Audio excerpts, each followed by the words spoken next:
The dusty roads of Afghanistan stretched endlessly before the convoy of U.S. Marines as they made their way back to base. It had been another long patrol through the hostile terrain, and everyone in the unit was exhausted. Sergeant Jake Morrison sat in the back of the armored vehicle, his rifle resting against his knee.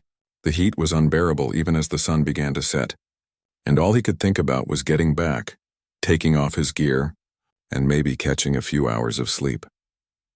The convoy slowed down as they approached a small village on the outskirts of Helmand Province. This area had seen heavy fighting in recent months, and the buildings that remained standing were scarred with bullet holes and blast marks. Most of the locals had fled long ago, leaving behind a ghost town that served as a grim reminder of the war's toll. The Marines had passed through this village dozens of times before, and it was usually quiet, almost eerily so. But today, something was different.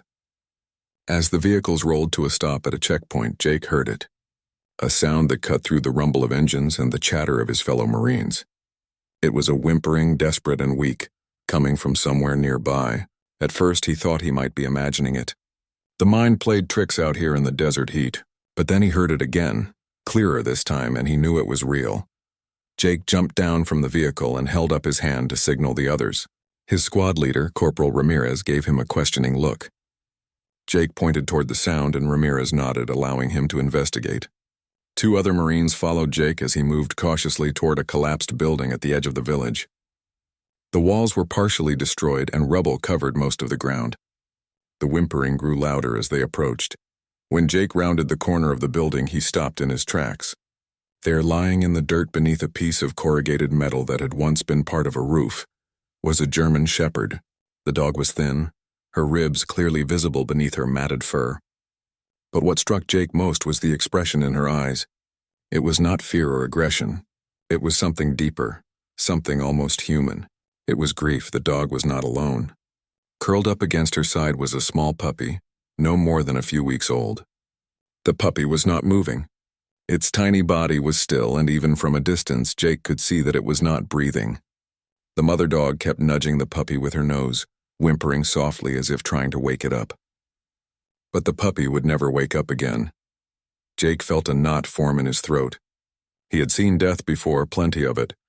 But there was something about this scene that hit him differently. Maybe it was because he had a dog back home, a golden retriever named Charlie that his wife had sent him pictures of every week. Or maybe it was because in the midst of all this destruction and violence, this dog was experiencing the same kind of loss that he had seen in the eyes of villagers who had lost their families. He took a step closer, and the German shepherd's head snapped up.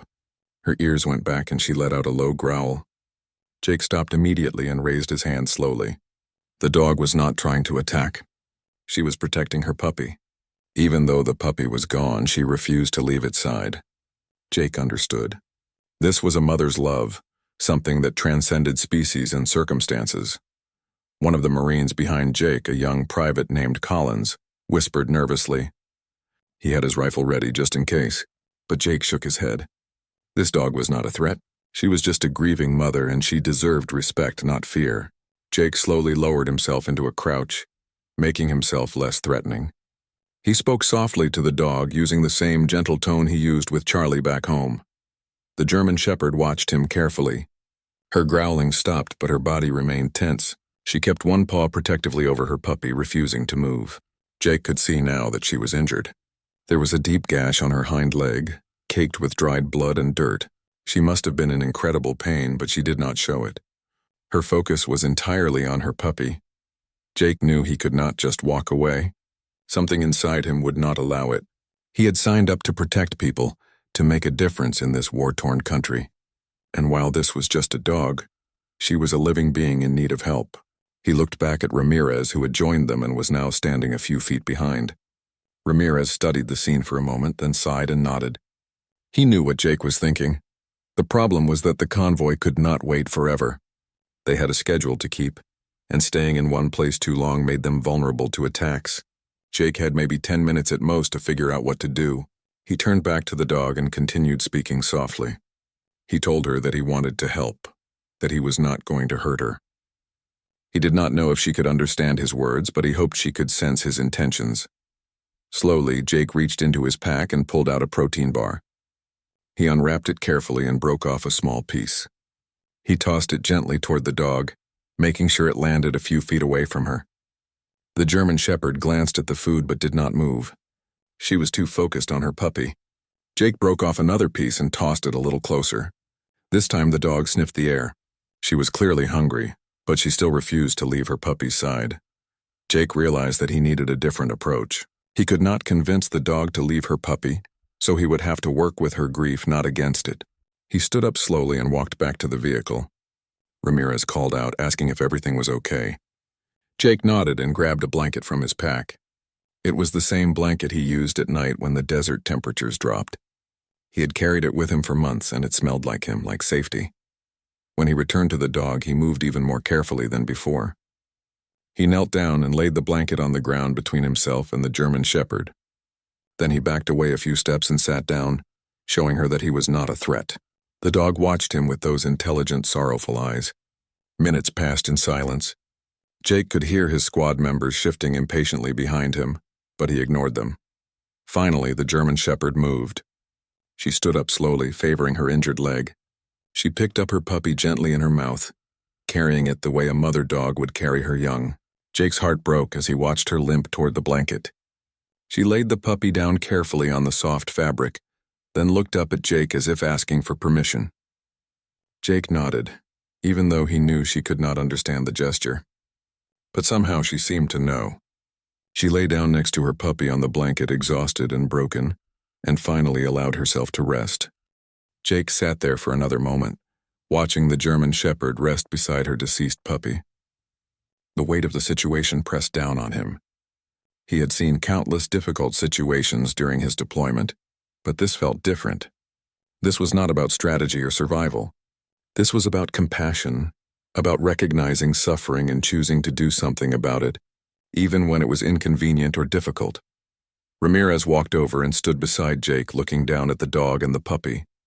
He was a tough man, a career Marine who had seen 3 tours of duty, but even he seemed moved by the scene. He placed a hand on Jake's shoulder and spoke quietly so the others could not hear. He told Jake that they needed to move soon, but he would give him a few more minutes. Jake nodded, grateful for the understanding. The question now was what to do next. Jake could not just leave the dog here. She was injured and weak, and without help she would likely die within days, maybe hours. But bringing a stray dog back to base was against regulations. Military bases had strict rules about animals, partly for health reasons and partly because resources were limited. Jake had heard stories of other soldiers who had tried to rescue animals and faced serious consequences, including disciplinary action. But as he looked at the German Shepherd lying on his blanket, too exhausted to even lift her head, he knew he could not abandon her. He thought about his own dog back home, about the unconditional love Charlie had shown him since he was a puppy. He thought about his wife, Sarah, who volunteered at an animal shelter every weekend. She had always told him that animals deserved the same compassion as people, that their lives mattered too. If Sarah were here, she would not hesitate to help this dog. Jake made his decision. He stood up and walked back to the vehicle once more. This time he grabbed a bottle of water and some gauze from the medical kit. When he returned to the dog, he moved slowly and deliberately, making sure not to startle her. The German Shepherd watched him approach but did not move. She seemed to understand that he was trying to help. Jake poured some water into his hand and held it out to the dog. She hesitated at first, then leaned forward and lapped at the water gratefully. Her tongue was dry and rough, and she drank eagerly. Jake refilled his hand several times until the dog had drunk her fill. Then he turned his attention to her injured leg. The wound looked infected, and he knew it needed proper medical care soon or it could get much worse. He spoke softly to the dog as he carefully examined her leg. She flinched when he touched the area around the wound, but she did not snap or growl. Instead, she seemed to trust him, as if she knew he was there to help. Jake cleaned the wound as best as he could with the limited supplies he had, then wrapped it with gauze. It was not perfect, but it was better than nothing. Collins, the young private, had been watching from a distance. He walked over and asked Jake what he planned to do. Jake explained that he wanted to bring the dog back to base. Collins looked skeptical and pointed out the obvious problems. The rules, the potential trouble, the fact that they did not have proper facilities for animals. Jake acknowledged all of this, but his mind was made up. He would figure out the details later. Right now, he just needed to get the dog to safety. Ramirez called out that it was time to go. The sun was setting quickly, and they needed to get back to base before dark. Jake carefully wrapped the blanket around the German Shepherd, making sure to include her puppy. The dog watched him closely but did not resist. When Jake gently picked her up, she was surprisingly light. Months of starvation had taken their toll. Jake could feel her bones through her thin coat, and it made his determination even stronger. Carrying the dog and her puppy, Jake walked back to the vehicle. The other Marines stared at him, some confused, others smiling. One of them, a guy named Patterson from Texas, laughed and said Jake was going to get himself in trouble. But Jake did not care. He climbed into the back of the vehicle with the dog still in his arms and settled into his seat. The German Shepherd lay across his lap, her head resting against his chest. She was shaking slightly, either from fear or exhaustion. Jake could not tell. As the convoy started moving again, Jake looked down at the dog. Her eyes were half closed and she seemed to be drifting in and out of consciousness. He kept one hand on her head, stroking her gently and whispering words of comfort. The other Marines in the vehicle had stopped talking. They all knew that what Jake was doing was risky, but none of them said anything negative. There was an unspoken respect for his decision. The ride back to base took about 40 minutes. During that time, Jake thought about what he would say to his commanding officer. There was no way to hide the dog. Someone would see her as soon as they arrived. Jake decided that honesty was the best approach. He would explain the situation, accept whatever consequences came, and hope that someone in the chain of command would understand. When they finally arrived at the base, the sun had completely set. The gate guards looked surprised when they saw Jake carrying the dog, but they did not stop him. News traveled fast on a military base, and within minutes it seemed like everyone knew about the German Shepherd. Some people came out to see her, offering words of encouragement. Others shook their heads, predicting that Jake was about to face serious trouble. Jake carried the dog straight to the medical tent. The base did not have a veterinarian, but they had medics who were trained to handle a variety of situations. One of them, a woman named Lieutenant Hayes, took one look at the dog and immediately got to work. She did not ask questions or lecture Jake about regulations. She just focused on helping the injured animal. Jake was grateful for her professionalism. Lieutenant Hayes examined the dog thoroughly. She cleaned and properly dressed the wound on her leg, gave her antibiotics, and set up an IV to help with dehydration. The German Shepherd was weak and needed rest, but Hayes said she would likely survive with proper care. The puppy, however, was beyond help. Hayes gently took the small body and told Jake she would handle it respectfully. Jake nodded, feeling a fresh wave of sadness. While Hayes worked, Jake's commanding officer, Captain Williams, arrived at the medical tent. He was a stern man in his 50s with silver hair and a no-nonsense attitude. Jake stood at attention and braced himself for what was coming. Captain Williams looked at the dog, then at Jake, then back at the dog. For a long moment he said nothing. The tension in the tent was thick enough to cut with a knife. Finally, Captain Williams spoke. He asked Jake what he thought he was doing. Jake explained the entire situation, from finding the dog to making the decision to bring her back. He did not make excuses or try to downplay his actions. He simply told the truth. When he finished, Captain Williams crossed his arms and sighed deeply. He told Jake that what he did was against regulations and could result in disciplinary action. But then his expression softened slightly. He said that he understood why Jake did it, and that he would need some time to figure out how to handle the situation. Captain Williams left the medical tent without giving Jake a clear answer about what would happen next. Jake stood there feeling uncertain but not regretful. He had done what he believed was right, and he would accept whatever came next. Lieutenant Hayes finished treating the German Shepherd and set up a small area in the corner of the tent where the dog could rest. She placed blankets on the floor and filled a bowl with water. The German Shepherd was still too weak to stand, but her eyes followed everything that happened around her. Jake asked if he could stay with the dog for a while. Hayes nodded and said she needed to check on some other patients but would return soon. Once she left, Jake sat down beside the German Shepherd and gently stroked her head. The dog looked up at him with those same sorrowful eyes, and Jake felt a connection forming between them. It was as if she knew he had saved her life, and she was grateful. Word about the dog spread throughout the base like wildfire. By morning, nearly everyone knew the story. Some Marines stopped by the medical tent to see her, bringing scraps of food from the mess hall or just offering words of encouragement. The German Shepherd was nervous around most people, but she seemed to tolerate their presence as long as Jake was nearby. She had clearly bonded with him, and whenever he left the tent she would whimper until he returned. Jake named her Hope. It seemed fitting. She represented a small light in the darkness of war, a reminder that compassion still existed even in the most brutal circumstances. The name also reflected what Jake felt about her survival. Despite everything she had been through, she still had a chance at life, and that was something worth fighting for. Over the next few days, Hope began to recover. Her appetite returned and she started eating small amounts of food.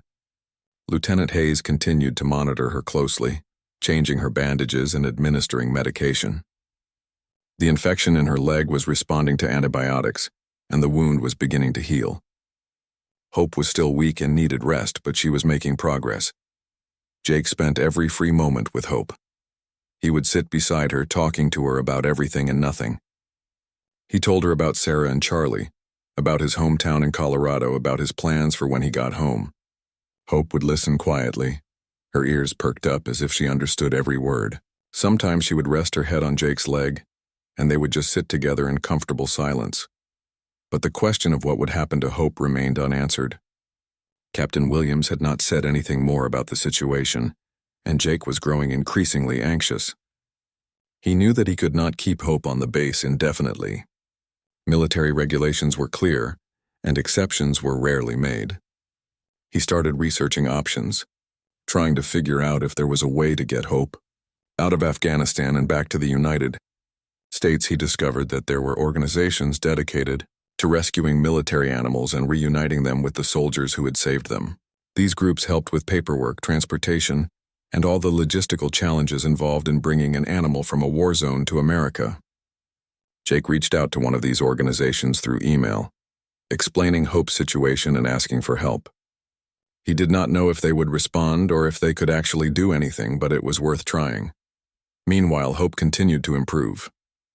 She was able to stand on her own now, though she still limped on her injured leg.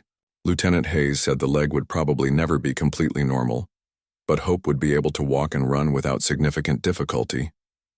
The important thing was that she was alive and getting stronger every day. Jake started taking Hope outside for short walks around the base.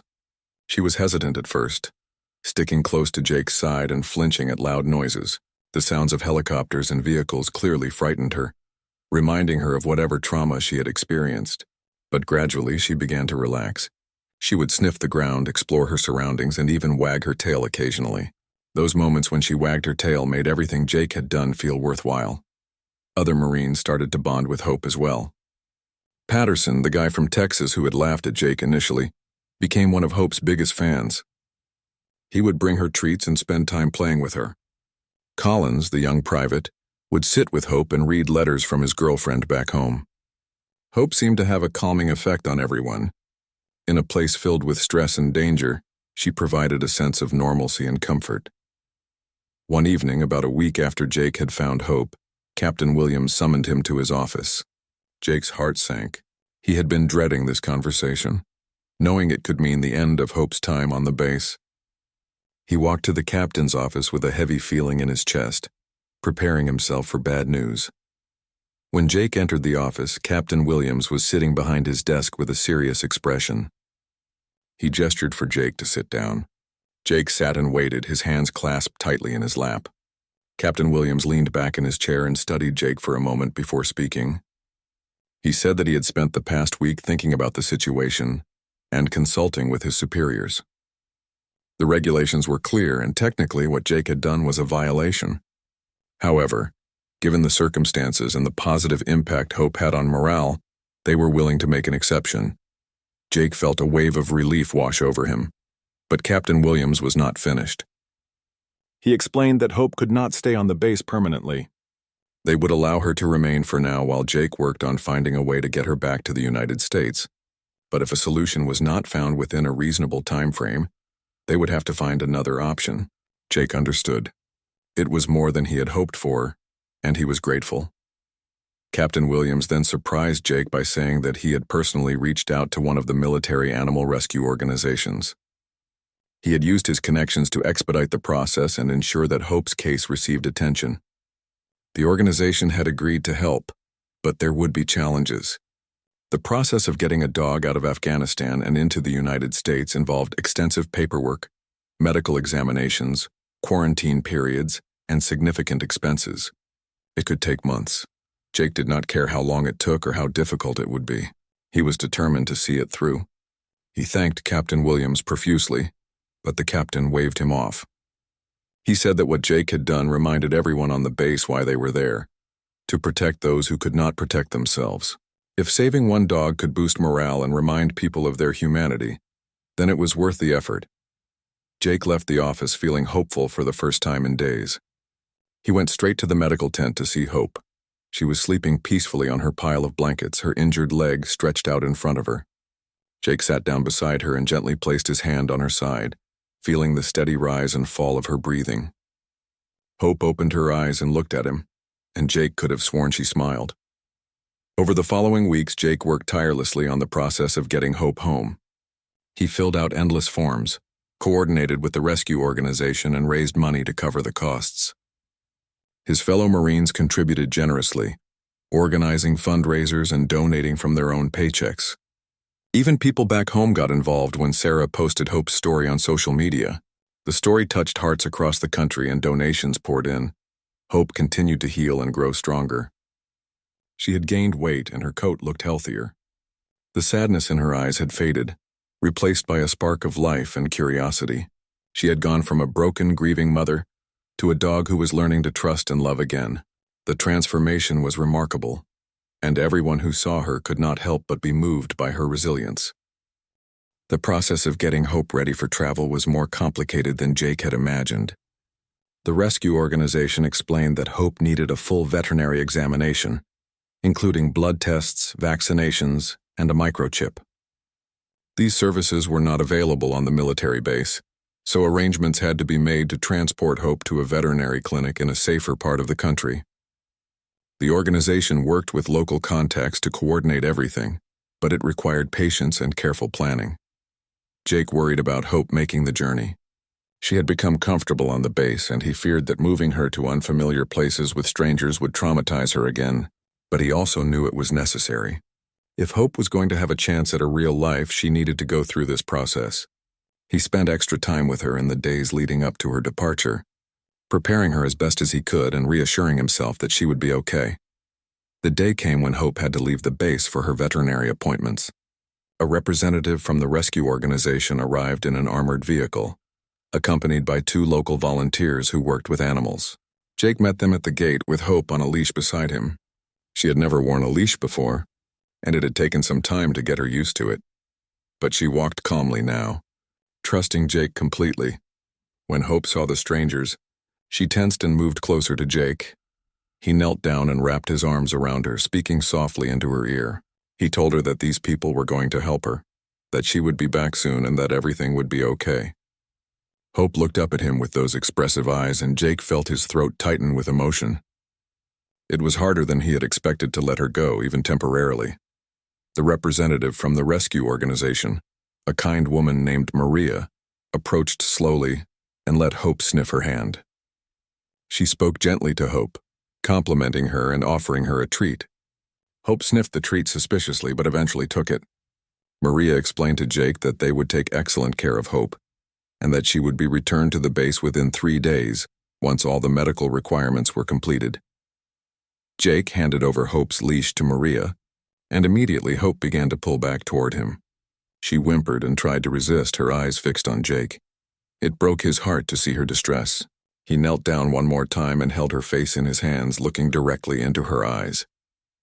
He promised her that he was not abandoning her, that this was temporary and that they would see each other again soon. He did not know if she understood, but he needed to say it anyway. As the vehicle drove away with Hope inside, Jake stood at the gate watching until it disappeared from view. Several of his fellow Marines came over to check on him, knowing how difficult this was.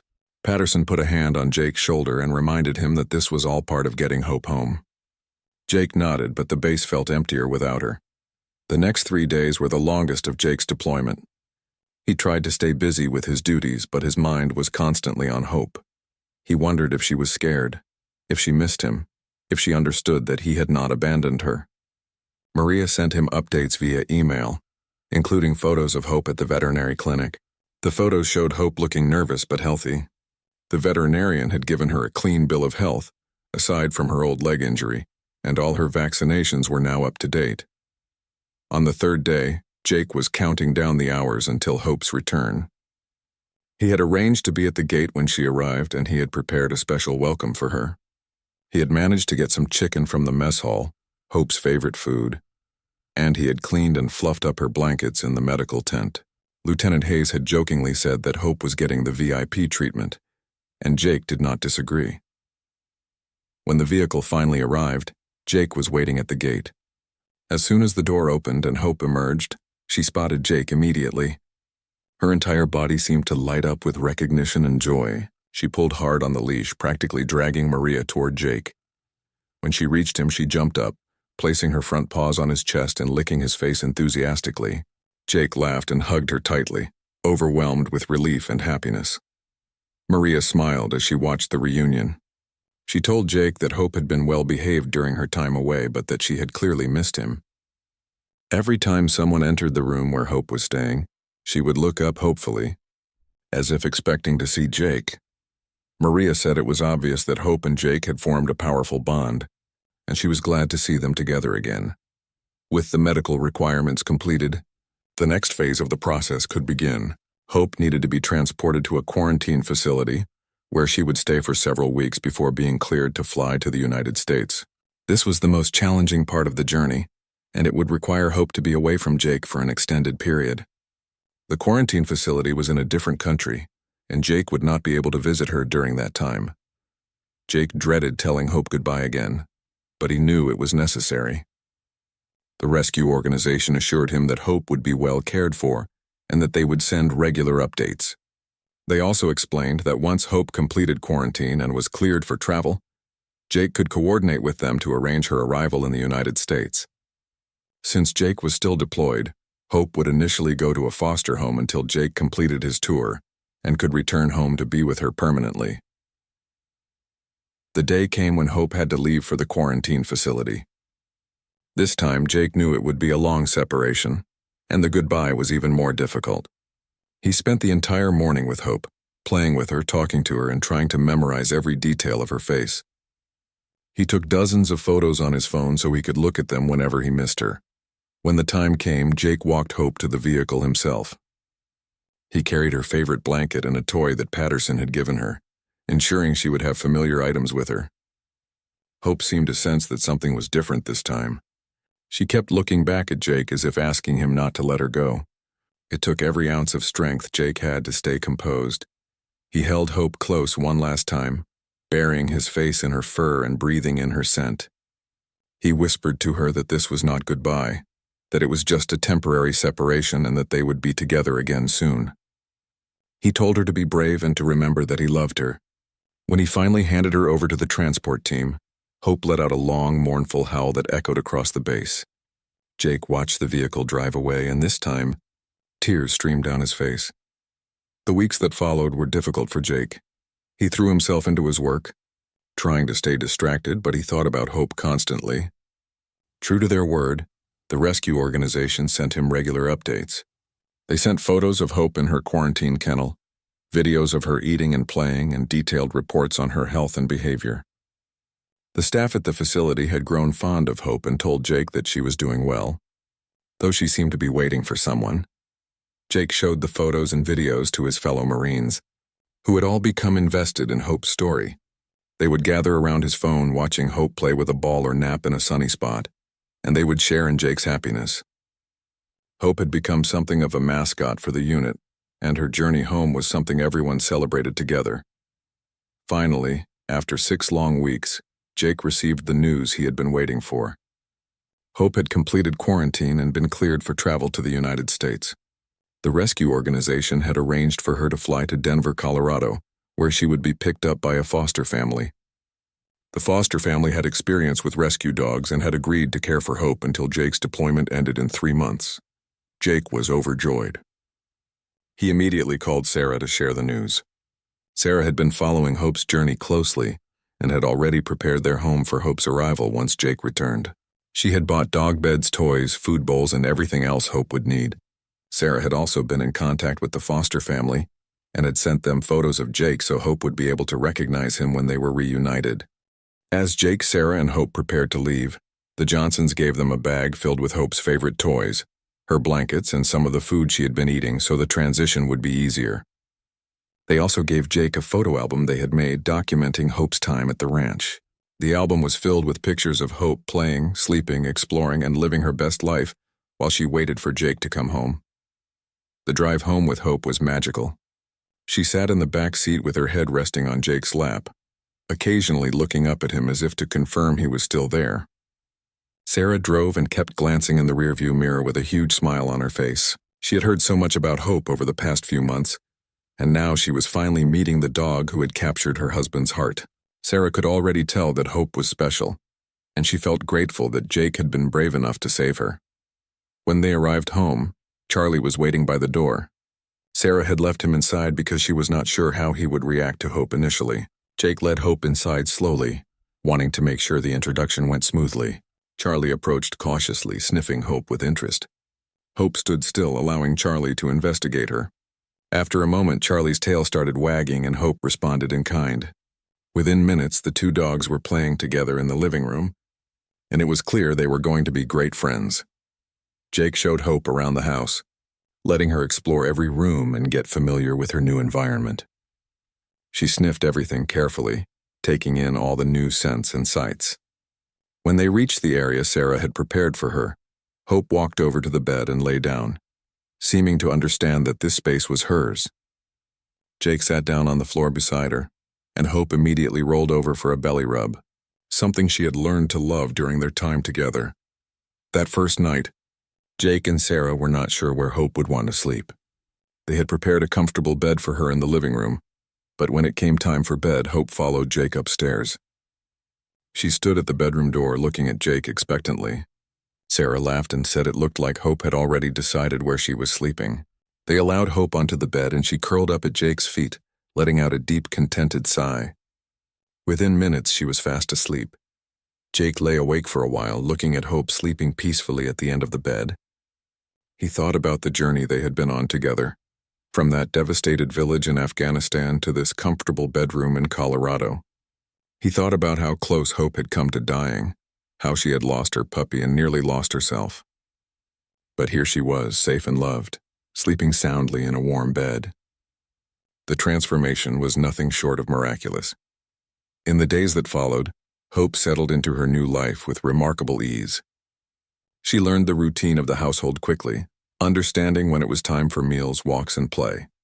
She bonded with Sarah, who spent hours with her while Jake was attending post-deployment counseling sessions. Sarah would take both dogs on long walks through the neighborhood, and Hope seemed to love exploring her new surroundings. Hope's limp was still noticeable, especially when she first got up from resting, but it did not slow her down much. Jake took her to a local veterinarian for a full examination, and the vet was amazed by her story. The vet confirmed that Hope was healthy overall, and that her leg, while permanently damaged, would not cause her significant problems. The vet also estimated that Hope was about 4 years old, meaning she still had many good years ahead of her. Jake started a routine of morning runs with Hope and Charlie.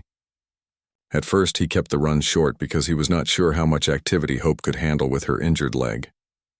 But Hope proved to be stronger than expected. She loved running, and she would prance alongside Jake with pure joy on her face. The freedom and safety of her new life seemed to have unlocked a happiness in her that had been buried under trauma and grief. One afternoon, Jake received a call from Patterson, his Marine buddy from Texas. Patterson asked how Hope was doing and said that everyone from the unit wanted updates. Jake told him about Hope's successful transition and how well she was adapting to home life. Patterson said he was not surprised because Hope was one tough dog. He also mentioned that the story of Jake rescuing Hope had inspired several other Marines to get involved with animal rescue organizations. This got Jake thinking. He started researching ways he could give back and help other animals in need. He discovered that there were numerous dogs and cats still in Afghanistan and other conflict zones who needed rescue. Many of them had formed bonds with military personnel, just like Hope had with him, but not all of them made it home. The process was expensive and complicated, and many soldiers could not afford to bring their animals back. Jake discussed the idea with Sarah, and together they decided to start a small fundraising campaign to help other soldiers bring their rescue animals home. They created a social media page where they shared Hope's story, along with photos and videos of her transformation. The response was overwhelming. People from all over the country were moved by Hope's journey and wanted to help other animals like her. Within weeks, their fundraising campaign had raised thousands of dollars. They partnered with the rescue organization that had helped bring Hope home, and together they were able to fund the rescue of 3 more dogs from Afghanistan. Each time they received news that another dog had made it safely to the United States, Jake felt a deep sense of satisfaction. Hope's story was creating a ripple effect of compassion and kindness. One of the dogs they helped rescue was a small terrier mix who had been found by a female Marine named Rodriguez. The dog, named Scrappy, had been injured in an explosion and had lost part of his tail. Rodriguez had found him in the rubble and nursed him back to health, but she did not have the resources to bring him home. When Jake and Sarah's campaign funded Scrappy's rescue, Rodriguez sent them a video message thanking them and crying tears of joy. Jake showed the video to Hope, who was lying beside him on the couch. He told Hope that she had started something important, that her story was helping other dogs find their way home. Hope looked at him with those intelligent eyes, and Jake felt like she understood. She had survived for a reason, and that reason was becoming clearer every day. As the months passed, Hope continued to thrive. She gained even more confidence and began showing her personality in new ways. She loved to play hide-and-seek with Charlie, and she had a favorite toy, a stuffed duck that squeaked when she bit it. She also had a funny habit of collecting Jake's shoes and bringing them to her bed. As if keeping pieces of him close gave her comfort, Sarah would find random shoes in Hope's bed and laugh, knowing it was Hope's way of saying she never wanted Jake to leave again.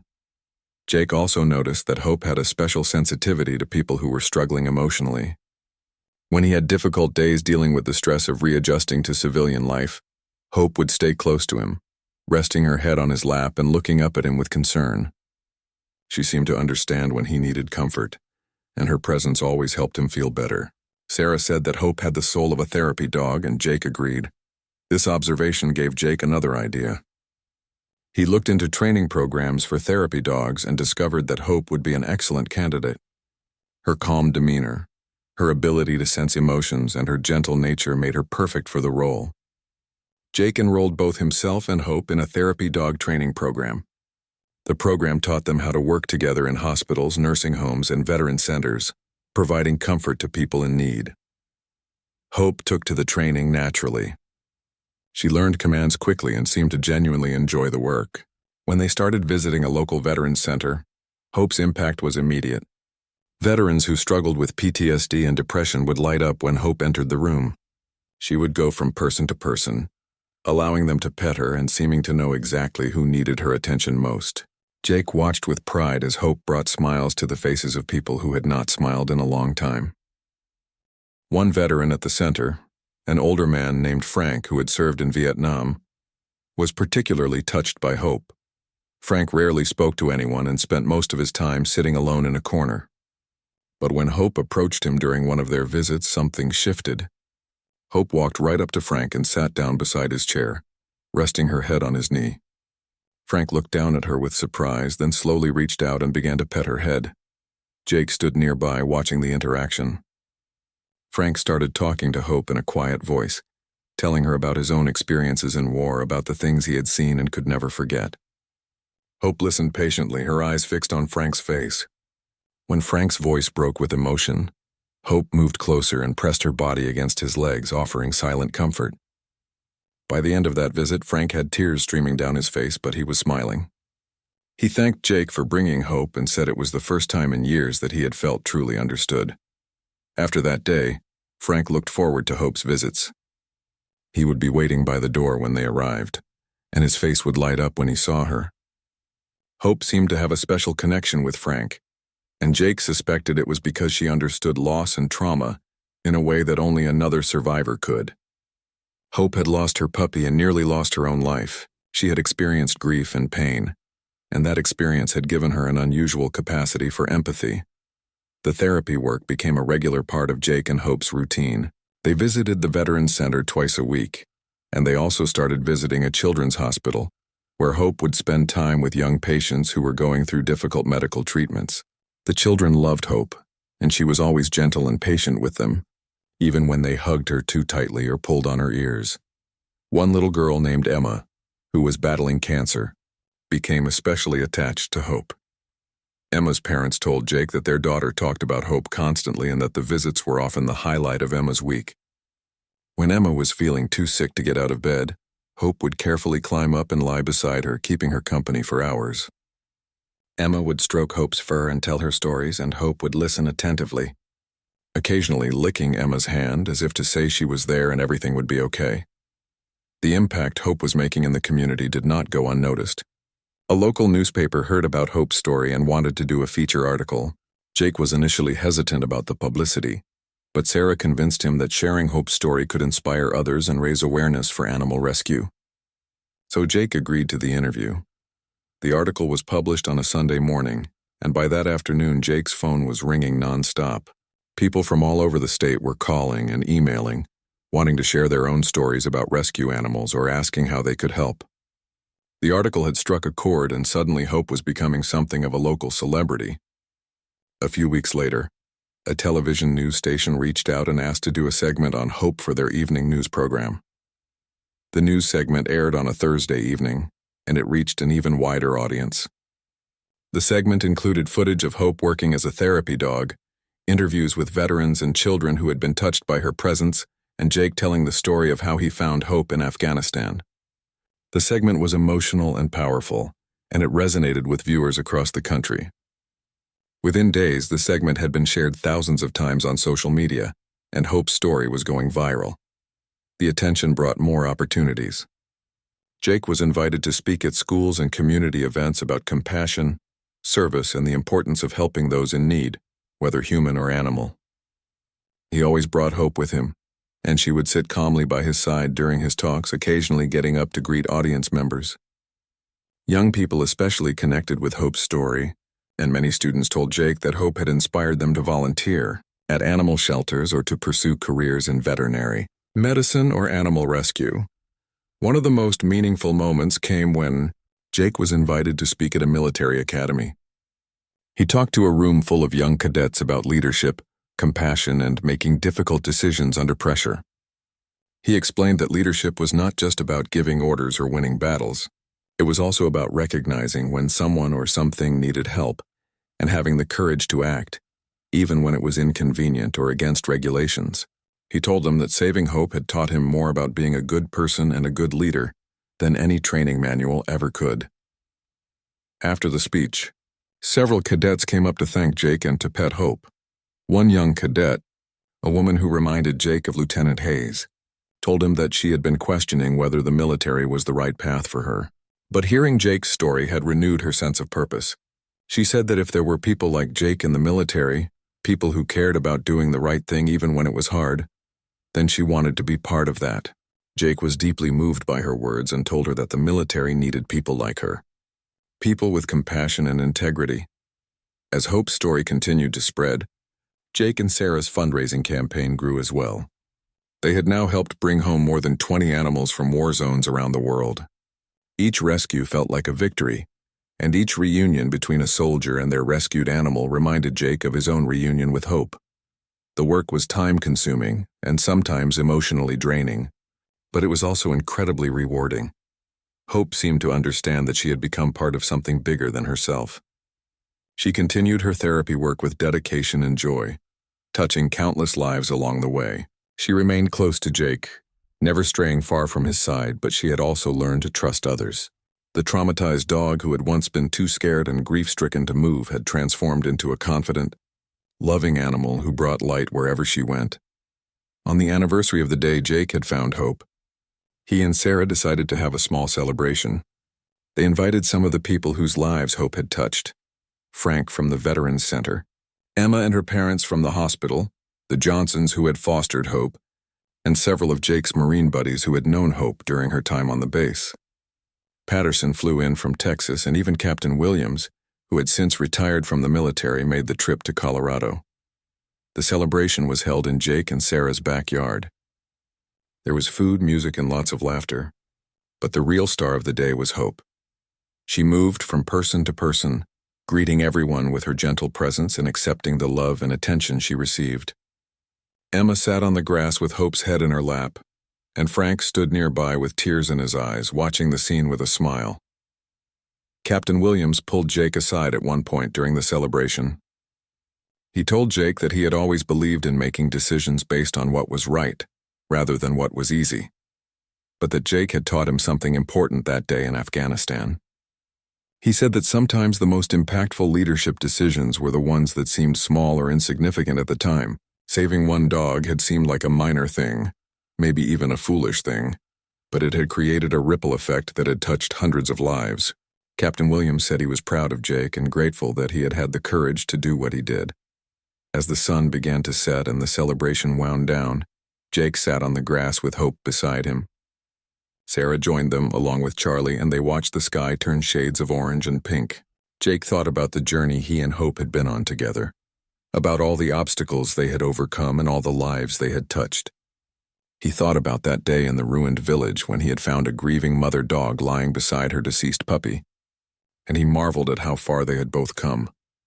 Hope looked up at Jake and pressed her head against his hand, a gesture of love and trust that never got old. Jake scratched behind her ears and told her that she was the bravest, most amazing dog in the world. Hope's tail wagged slowly, and Jake could have sworn she was smiling. She had gone from the darkest moment of her life to a place of love, purpose, and joy. And in doing so, she had changed Jake's life and the lives of countless others. The story of the wounded German shepherd who refused to leave her dying puppy, and the Marine who refused to leave her behind, had become a testament to the power of compassion. It proved that even in the midst of war and destruction, there was room for kindness. It showed that one act of courage could inspire others to act with similar compassion. And most importantly, it demonstrated that every life, no matter how small or seemingly insignificant, had value and deserved to be saved. As darkness fell and stars began to appear in the sky, Jake wrapped his arm around Sarah and kept his other hand on Hope's head. He felt an overwhelming sense of gratitude for the life he had been given, for the people and animals he loved, and for the opportunity to make a difference. Hope had come into his life at a time when he needed to be reminded of what really mattered. She had shown him that sometimes the most important battles were not fought with weapons, but with open hearts and willing hands, and for that lesson, Jake would be forever grateful. The foster family that would be caring for Hope was named the Johnsons. They lived on a small ranch outside Denver and had fostered several rescue animals over the years. When Sarah spoke with Mrs. Johnson on the phone, she learned that they had 2 other dogs, both older labs, who were gentle and welcoming to new animals. Mrs. Johnson assured Sarah that Hope would be safe and loved until Jake could come home. Jake received photos of the Johnsons' ranch, and it looked like paradise compared to the dusty military base in Afghanistan. There were wide open spaces, trees, and a big comfortable house. He felt grateful that Hope would be staying somewhere so peaceful while she waited for him. The Johnsons seemed like genuinely good people who cared about animals, and that gave Jake some comfort during the remaining months of his deployment. The day Hope flew to the United States, Jake was a nervous wreck. He checked his phone constantly, waiting for updates. The rescue organization kept him informed throughout the entire journey. Hope's flight had a layover in Germany, and then she would continue on to Denver. The whole trip would take nearly 24 hours, and Jake worried about how Hope would handle such a long journey in a crate. But Hope proved to be tougher than he gave her credit for. When she finally landed in Denver, the rescue organization sent Jake a photo of her being unloaded from the plane. She looked tired but alert, and seeing that photo made Jake's heart swell with pride. His girl had made it to America. She was safe, and she was one step closer to being home. Mrs. Johnson picked Hope up from the airport. She sent Jake a video of their first meeting, and he watched it over and over again. In the video, Hope emerged from her crate cautiously, looking around at her new surroundings. Mrs. Johnson spoke to her softly and offered her a treat. Hope sniffed the treat and took it gently, then allowed Mrs. Johnson to attach a leash to her collar. As they walked to the car, Hope kept looking around as if searching for Jake, but she followed Mrs. Johnson calmly. Over the next few weeks, Jake received regular updates from the Johnsons. They sent photos of Hope exploring the ranch, playing with their other dogs, and sleeping in a warm bed inside their house. Mrs. Johnson reported that Hope was adjusting well, but that she seemed to be waiting for something or someone. Whenever a car pulled up to the house, Hope would run to the window and watch hopefully. Mrs. Johnson told Jake that it was clear Hope was looking for him. Jake counted down the days until his deployment ended. He had been in Afghanistan for 11 months and he was ready to go home. He missed Sarah, he missed Charlie, and he desperately missed Hope. He thought about the day he would finally see Hope again, about how she would react when she recognized him. He imagined her running toward him, tail wagging, jumping into his arms the way she had done at the base. That image kept him going through the difficult final weeks of deployment. The unit began preparing for their return home. They packed up their gear, completed their final missions, and attended briefings about reintegration into civilian life. There was a mixture of excitement and anxiety among the Marines. They were all eager to see their families, but they also knew that returning home came with its own challenges. Jake tried to focus on the positive. He was going home to the people and animals he loved, and that was all that mattered. Finally, the day arrived. The unit boarded a military transport plane and began the long journey back to the United States. Jake sat by the window, watching as Afghanistan disappeared beneath the clouds. He thought about everything that had happened during his deployment, all the things he had seen and experienced. But his mind kept returning to that day in the ruined village when he had found Hope lying beside her puppy. That moment had changed something inside him. It had reminded him that even in the darkest circumstances there was still room for compassion and kindness.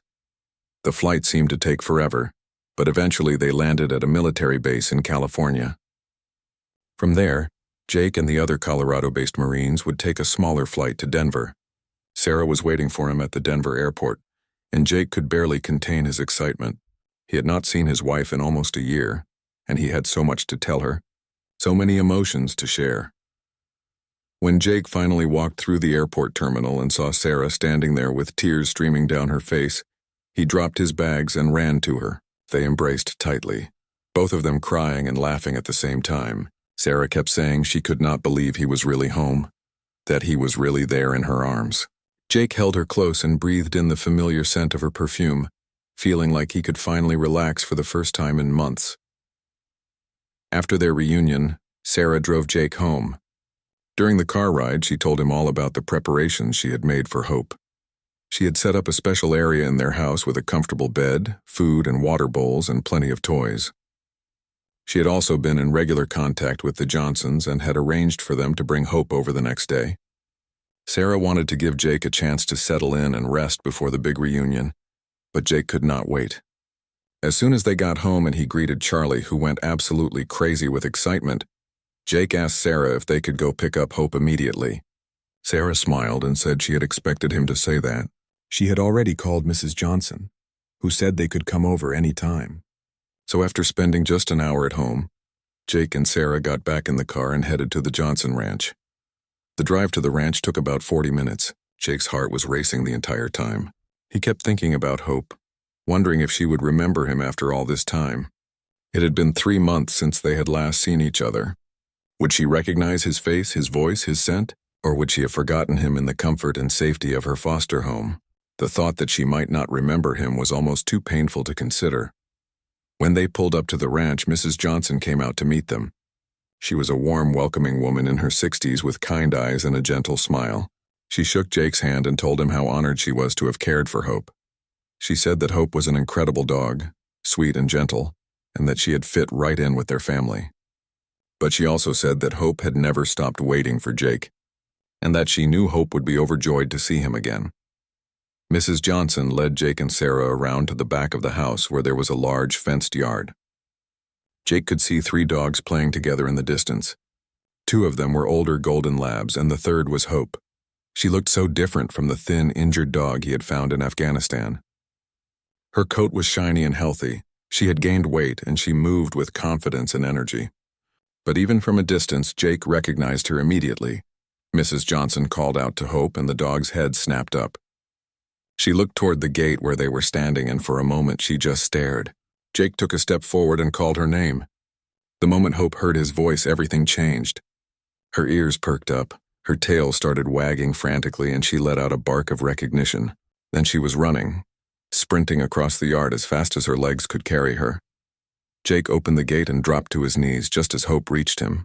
She crashed into him with such force that she nearly knocked him over. She was jumping, spinning, whimpering, and licking his face all at once. Her entire body was wiggling with excitement, and the sounds she was making were somewhere between barks and cries of joy. Jake wrapped his arms around her and buried his face in her fur.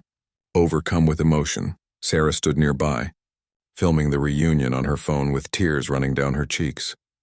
Mrs. Johnson was crying too, and even Mr. Johnson, who had come out to watch, had to wipe his eyes. It was one of the most beautiful and emotional reunions any of them had ever witnessed.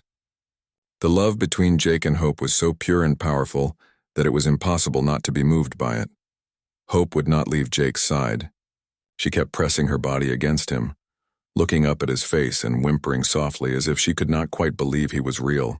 Jake kept telling her that he was there, that he was never leaving her again, that they were finally going home together. He stroked her head and scratched behind her ears, all the familiar gestures that she remembered and loved. After spending some time in the yard, the Johnsons invited Jake and Sarah inside for coffee.